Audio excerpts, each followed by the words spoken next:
You may be aware that I'm a huge fan of the YouTube channel 3Blue1Brown, run by Grant Sanderson. Grant makes excellent videos about math and mathy aspects of other topics, so I'm letting him take over my channel for today. Grant, take it away. A week ago, I put out a tweet showing a peculiar place where an ellipse arises, but what I didn't mention is that this arbitrary-seeming construction is actually highly relevant to a once-lost lecture by Richard Feynman on why planets orbit in ellipses. The construction itself starts by drawing a circle, and then choosing some point within that circle that's not at its center, what I'll call an eccentric point, and then draw a whole bunch of lines from this eccentric point up to the circumference somewhere, and then for each one of those lines, rotate it 90 degrees about its midpoint, and when you do that for all of the lines, an ellipse emerges in the middle. Out of context, this is a mildly pleasing curiosity, but there's a much deeper form of satisfaction on its way once you understand the full story surrounding this. Front and center of that story is Richard Feynman, who's famous in a number of dimensions. To scientists, he's a giant of 20th century physics, winner of the Nobel Prize for his foundational insights in quantum electrodynamics, among many other things. To the public, he's a refreshing contradiction to the stereotypes about physicists, a safe-cracking, bongo-playing, mildly philanderous nonconformist whose heavily Brooklyn-accented voice you've probably heard either relaying some bit of no-nonsense pragmatic wisdom about the only sensible way to view the world, or else some wry joke told through a crooked smile. But to physics students, he was an exceptionally skillful teacher, both for his charisma and his uncanny ability to make complicated topics feel natural and approachable. Many of the lectures he gave to a Caltech freshman course are immortalized in the now famous Feynman lectures, whose 3 volumes you can find for free online. But not all of the lectures he gave made it into this collection. One in particular, a guest lecture given on March 13, 1964, entitled The Motion of Planets Around the Sun, survived only as an unpublished partial transcript with a smattering of notes buried in the office of one of Feynman's colleagues, until it was eventually dug up by Caltech archivist Judith Goodstein. Despite the absence of some crucial blackboard drawings to follow what Feynman was actually saying, her husband, David, eventually reconstructed the argument of the lecture, which the two of them published in a book titled Feynman's Lost Lecture, conveying both the lecture itself and the surrounding story in a really beautiful way. Here, what I'd like to do is give a more animated and more simplified retelling of the argument that Feynman was presenting. The lecture itself is about why planets, and other astronomical objects, orbit the sun in ellipses. It ultimately has to do with the inverse square law, the fact that the gravitational force pulling an object towards the sun is inversely proportional to the square of the distance between that object and the sun. But why? How exactly does that law give rise to an ellipse of all shapes? Of course, the gravitational attractions between different planets and moons and comets and all of that means that no orbit is a perfect ellipse, but come on, to a very good approximation, this is the shape of an orbit.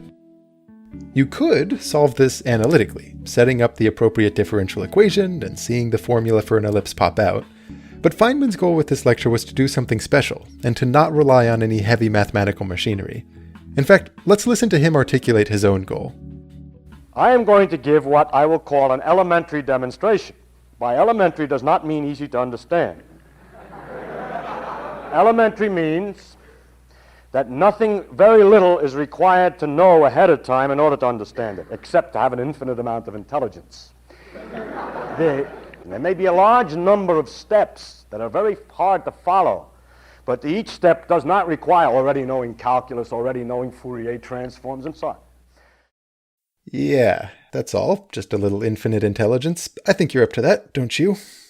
I've done what I can to simplify things down further from his original lecture, but that's not to say that a good deal of focus won't still be required. First things first, we need some definition of an ellipse, otherwise there's just no hope of proving that that's the shape of an orbit. Some of you might be familiar with the classic way of constructing an ellipse using 2 thumbtacks and a piece of string. Use the thumbtacks to fix the ends of a small string in place, and then pull that string taut with a pencil, and try to trace out a curve while keeping that string taut. It's similar to how you might use a single thumbtack to construct a circle, where the fixed length of the string guarantees that every point you trace out is a constant distance from the thumbtack. But in this case, with 2 thumbtacks, what property are you guaranteeing about each point that you trace out? Well, at every point, the sum of the distances from that point to each of the 2 thumbtacks will be the full length of the string, right? So the defining property of this curve is that when you draw lines from any point on the curve to these two special thumbtack locations, the sum of the lengths of those lines is a constant, namely the length of the string. Each of these points is called a focus of your ellipse, collectively called foci. And fun fact, the word focus comes from the Latin for fireplace, since one of the first places where ellipses were studied was for orbits around the sun, a sort of fireplace of the solar system, sitting at one of the foci for a planet's orbit. Making up a little bit of terminology for ourselves, let's call this constant sum of the distances from any point on the ellipse to the two foci the focal sum of that ellipse. We'll get to the orbital mechanics in just a moment, but first, I want you to turn back to that construction that I showed at the very beginning, which is going to come up again later in the story. Remember, we take all of these lines from an eccentric point of the circle to its circumference and rotate each of them 90 degrees about its center. But what on earth does this have to do with the constant focal sum property I just described? You could just take my word for it that this emergent shape is an ellipse, but I think you'll be much more satisfied in the end if we take a little time right now for a brief sidestep into geometry proof land. First off, there are really only two special points in this diagram. There's the eccentric point from which all the lines emerge, and the center of the circle. So a reasonable guess would be that each of these is a focus of the ellipse. Given the defining property of an ellipse, you know that you're going to want to look at the sum of the distances from these 2 points to, well, something. Also, if you're doing any geometry problem involving a circle, you'll very likely want to draw a radius of that circle at some point, and to use the fact that this radius has a constant length, no matter where you draw it. I mean, that's what defines a circle, so you're probably going to need to incorporate that fact somewhere. With those two thoughts in the back of your mind, let's limit our attention to just one of these lines, touching some point P on the circle. Remember what happens in our construction. You rotate this line from the eccentric point 90 degrees about its center, and the geometry enthusiasts in the room might fancifully call this a perpendicular bisector of the original line. Now take a moment to think about the sum of the distances from our proposed focus points to any point Q along this perpendicular bisector. The key insight here is that you can find two congruent triangles and use them to conclude that the distance from Q to the eccentric point is the same as the distance from Q to P. So that means that adding the distances to each focus is the same as adding the distance from the center to Q, then Q to P. And there are two key things that I want you to notice here. First, at the point where this perpendicular bisector intersects the radius, that sum is clearly just the radius of the circle. And since that radius is constant, no matter where we draw it, the focal sum at that intersection point stays constant, which by definition means that it traces out an ellipse. Specifically, an ellipse whose focal sum is equal to the radius of the circle. Isn't that neat? And second, because the sum of these two lengths at every other point on that perpendicular bisector is larger than the radius, meaning the sum of the distances to the foci from those points is bigger than the ellipse's focal sum, all other points of this line have to lie outside the ellipse. What that means, and this is going to be important, is that this perpendicular bisector, the line that we got after our special 90-degree rotation, is tangent to the ellipse. So, the reason that all of the lines that we drew earlier make this ellipse appear from nothingness is because we're basically drawing a whole bunch of the tangent lines to that ellipse. The reason that that's going to be important, as you'll see later, is that this tangency direction is going to correspond to the velocity of an orbiting object. Okay, geometry proofing is done. On to some actual physics and orbital mechanics. The first fact is to use Kepler's very beautiful second law, which says that as an object orbits around the sun, the area it sweeps out during a given amount of time, like one day, is going to be constant, no matter where you are in the orbit. For example, maybe you think about a comet whose orbit is really skewed. Close to the sun, it's getting whipped around really quickly, so it covers a larger arc length during a given time interval. But farther away, it's moving slower, so it covers a shorter arc length during that same time. And this trade-off between the radius and the arc length balances out in just such a way that the swept out area is the same. A quick way to see why this is true is to leverage conservation of angular momentum. For any tiny little time step, delta t, the area swept out is basically a triangle, right? In principle, you should think of this as a very small sliver for a tiny time step, but I'm going to draw it nice and thick so that we can better see all of its parts. The area of this triangle is 1/2 base times height, right? That base is the distance to the sun. And what about the height, this little length here? How do you find that? Well, it's going to be the component of the object's velocity perpendicular to the line of the sun, what I'll call v perp, multiplied by the small duration of time. So the full area is 1/2 times the radius times v perp times delta t. Now, conservation of angular momentum with respect to a given origin point, like this sun, tells us that this radius times the component of velocity perpendicular to it remains constant, so long as all the forces acting on the object are directed towards that origin.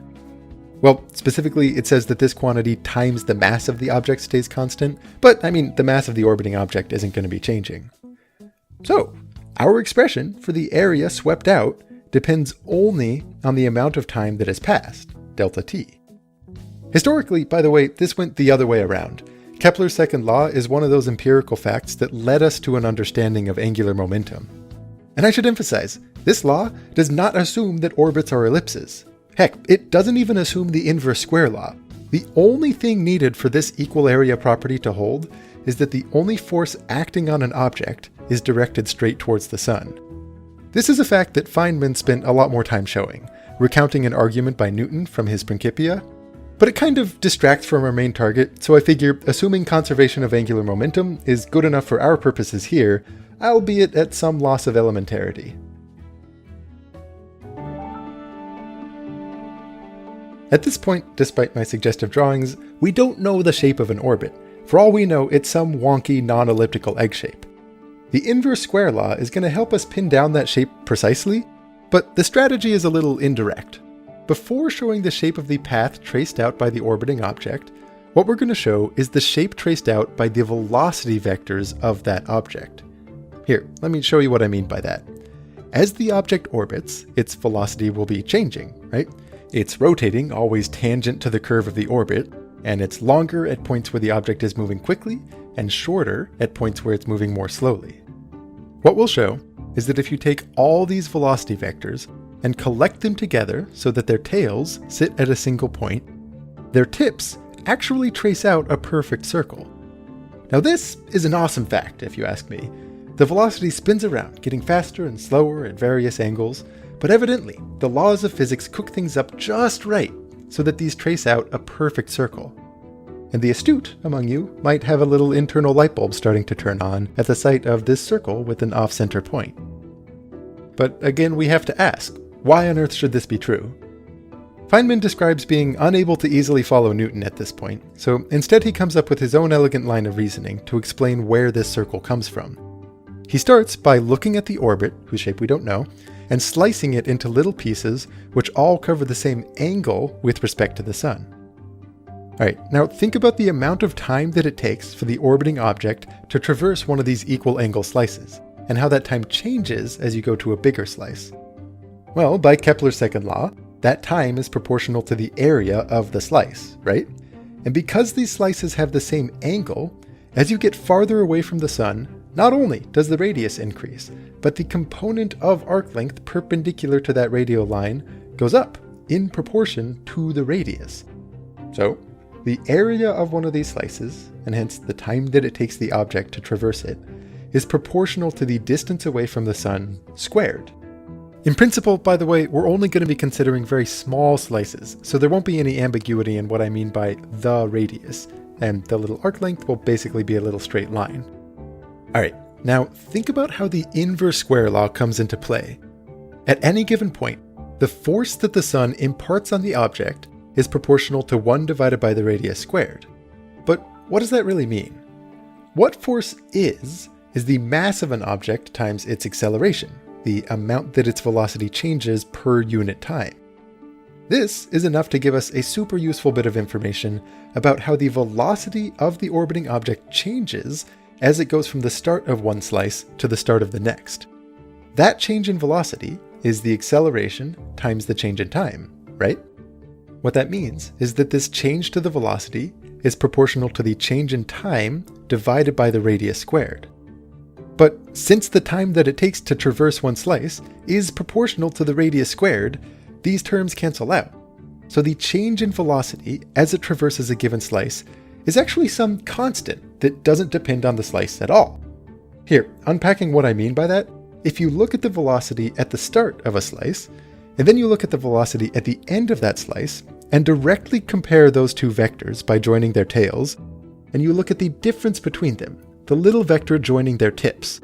This difference has the same length no matter which slice of the orbit you were looking at. So, as you compare these velocity vectors at the start of each slice, they'll be forming some kind of polygon whose side lengths are all the same. Also, since the force vector is always pointing towards the sun, as you go from the start of one slice to the next, that force vector, and hence the acceleration vector, is turning by a constant angle.